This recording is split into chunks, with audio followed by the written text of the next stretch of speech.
이번 시간에는 5장 2절 컨테이너에 있는 스피너를 한번 만들어 보겠습니다.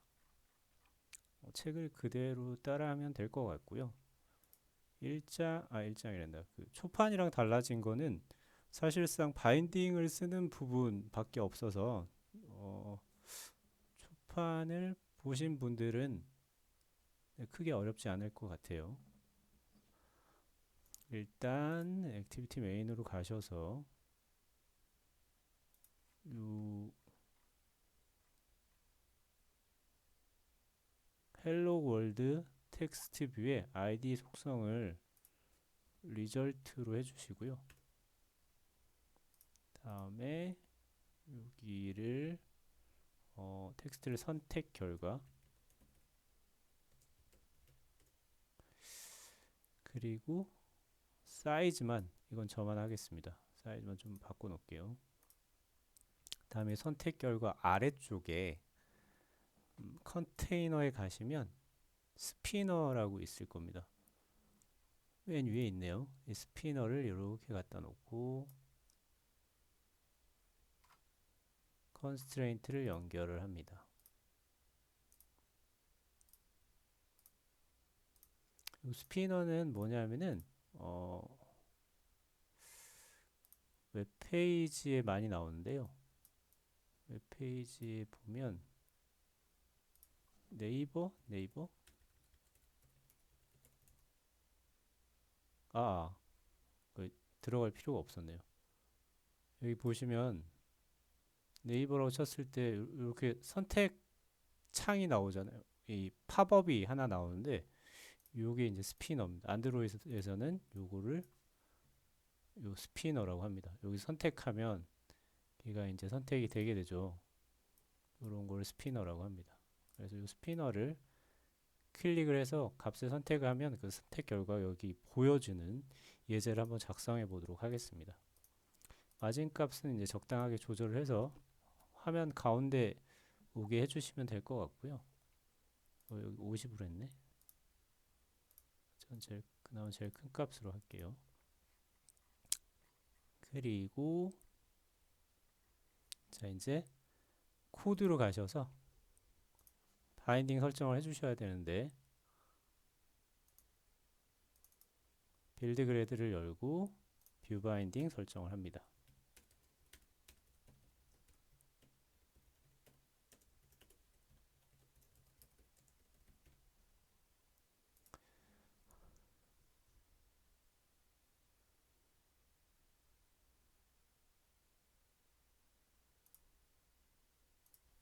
다음에 메인 액티비티로 가서 바인딩을 하나 만들고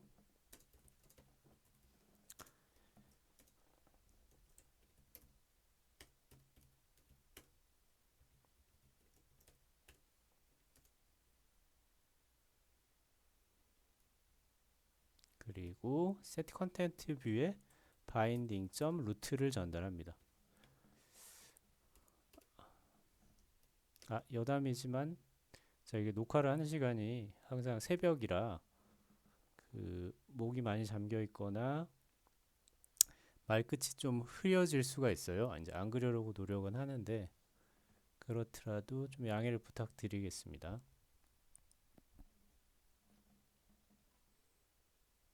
다음에 이제 이 스피너에서 사용할 데이터를 가상으로 만들어 줄 거예요. 그래서 데이터는 리스트 오브 배열이란다. 컬렉션으로 첫 번째 값에는 선택하세요. 두 번째 거부터는 1월, 2월 이렇게 해놨네요. 1월, 3월까지만 하겠습니다. 그리고 이제 이 데이터를 스피너와 같은 이 컨테이너라고 하는데 이 스피너 컨테이너에 넣기 위해서는 중간에 매개 역할을 해주는 게 있어야 돼요. 그걸 아답터라고 합니다. 여기 스피너가 사용하는 아답터는 조금 정의하기가 쉬운데 어레이 아답터라는 게 이미 있고요. 이 어레이 아답터가 사용할 데이터 타입 그러니까 데이터 타입 여기에 들어가는 값의 타입이 뭔지 제네릭으로 여기다 정의를 해줘요. 값의 타입은 위에 있죠. 이 데이터의 타입들은 문자열의 컬렉션이죠. 그래서 컬렉션에 들어가는 하나하나 아이템의 타입을 여기다 적어주시면 돼요. 그래서 문자열이니까 스트링. 그리고 순서대로 첫 번째는 컨텍스트. 거의 안드로이드에서 제공하는 클래스들은 첫 번째 컨텍스트로 들어갑니다. 많이 들어갑니다. 많이 보셨을 거예요. 그 토스트도 그렇고 다음에 인텐트를 만들 때도 그랬죠. 그리고 두 번째는 요 스피너가 여러 개의 목록을 보여줄 텐데 그 목록 하나하나가 가지는 레이아웃 파일을 지정해 주는데 이걸 만들 수도 있고요. 한 행만 스피너처럼 한 행만 나올 경우에는 안드로이드에 만들어져 있는 .r. 레이아웃. 심플 리스트라는 걸 사용할 수 있습니다. 심플 리스트 아이템 1 요게 한 줄짜리고요. 이게 두 줄짜리입니다. 얘를 쓰겠다라고 하고 여기다가 그리고 여기에 요 어레이 어댑터가 쓸 데이터가 뭔지만 이렇게 지정을 해주면 됩니다. 그러면 어댑터 설정이 끝났어요. 데이터가 어댑터를 거쳐서 스피너에 뿌려지게 됩니다. 이제 마지막으로 binding. 스피너. 잠시만요. 스피너 이름을 확인 안 했네요. 네, 스피너 아이디 정상적으로 스피너라고 되어 있죠. 그래서 binding. 스피너. 어댑터는 내가 얘가 쓰는 어댑터를 이렇게 지정할 거예요. 그러면 이 어댑터가 스피너의 어댑터로 사용이 됩니다.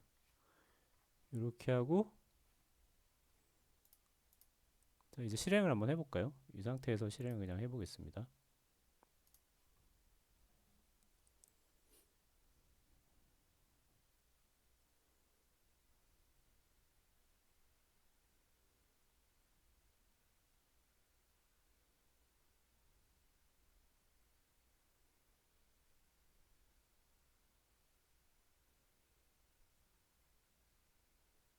자, 이렇게 클릭을 하면 내가 설정한 데이터들이 스피너에는 정상적으로 뿌려져요. 그죠? 우리가 할 건 뭐냐면은 클릭하는 순간 값이 있으면 그 값을 여기다 뿌려줄 거예요. 그러려면 어떻게 하냐면은 저 스피너에다가 binding. 스피너. on item selected listener라는 걸 달아줄 수 있습니다. 여기다가 는 on item selected listener라고 있죠. 이렇게 해서 중괄호로 만들어 주시고 요 앞에다가 요 item selected listener가 오브젝트로 쓸 거야 라고 알려주시면 돼요. 자, 정상적으로 타이핑을 했으면 마지막에 요 오브젝트 밑에 빨간 줄이 나올 텐데요. 이거는 이 on item selected listener가 이렇게 컨트롤해서 클릭을 해서 들어가 보시면 인터페이스로 구현되어 있는데 요 인터페이스에는 메서드들이 설계되어 있어요. 요 인터페이스 안에 메서드는 강제적으로 구현해야 되기 때문에 그 메서드가 구현되지 않았다라고 해서 빨간색 글이 뜨는 거예요. 그래서 이걸 올려놓고 이걸 클릭하셔도 되고요. implement members 혹은 Ctrl I를 눌러서 두 개의 메서드를 이렇게 구현을 하시면 됩니다. 이름을 보시면 특별하게 설명을 드리지 않아도 아무 코드 선택되지 않았을 때 동작하는 게 이 메서드고요. 그리고 내가 선택을 하면 동작하는 게 이 메서드입니다. 그리고 이제 선택을 하게 되면 선택된 selected라고 할까요? selected는 어떻게 꺼내냐면은 요 스피너를 딱 선택을 하면 내가 몇 번째 게 선택이 됐는지 요 포지션 값으로 넘어와요. 결국 이 포지션은 선택된 요 컬렉션의 포지션을 가리킵니다. 그래서 데이터에서 get 포지션을 해주면 이 문자를 가져와서 이렇게 넣어줘요. 이제 binding result의 텍스트에다가 저 selected를 넣어주시면 됩니다. 실행을 해볼게요.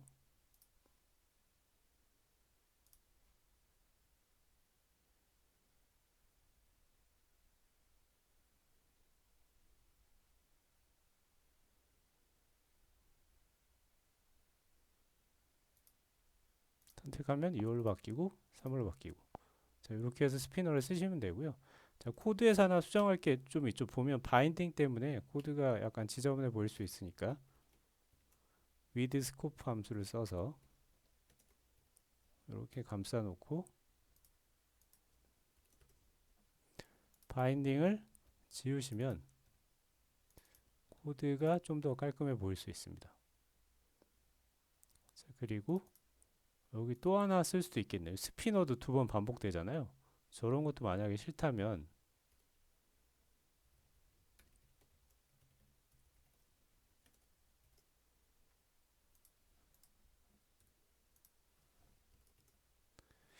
이렇게 해서